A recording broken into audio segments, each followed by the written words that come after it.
University की एक student हूँ और मैं स्टूडेंट फेडरेशन ऑफ इंडिया से हूँ।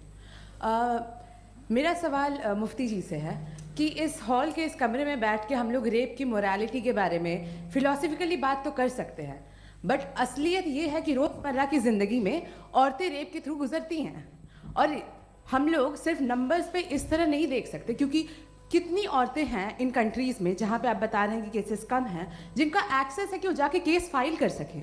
कितनी औरतें हैं जो जिनको काम करने की आज़ादी है उन कंट्रीज़ में। यूरोप में ये आज़ादी आ गई, यूरोप में ये रूल्स आ गए, तो हम आज उसके बारे में बात कर पा रहे हैं। जी, जवाब।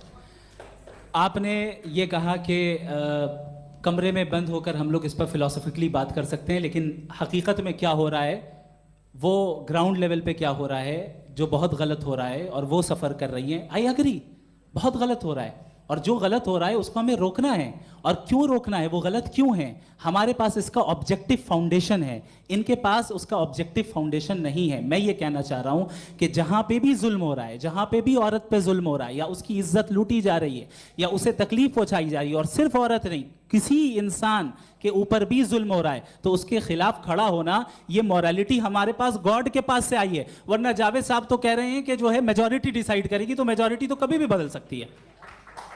ना तो हाँ। ये थोड़ी सी आपको गलतफहमी है। मैं अगर मेरे जुमले से ये मतलब निकला या मैंने कहा, तो ये जुमला मैं वापस लेता हूँ। ये मेरा मतलब ही नहीं था कि मेजॉरिटी डिसाइड करेगी। मेजॉरिटी डिसाइड करे तो दुनिया में बड़ी वैसे आपने कहा था ये जुमला, अच्छा हो सकता है, मैं मान रहा हूँ। बाद में रिकैप कर लेंगे। अरे एक सेकंड, मैं अपनी एक्सप्लेनेशन देता हूँ। मुनासिब बात यह है कि हम सब के सब दिल में जानते हैं कि क्या अच्छा है क्या बुरा है।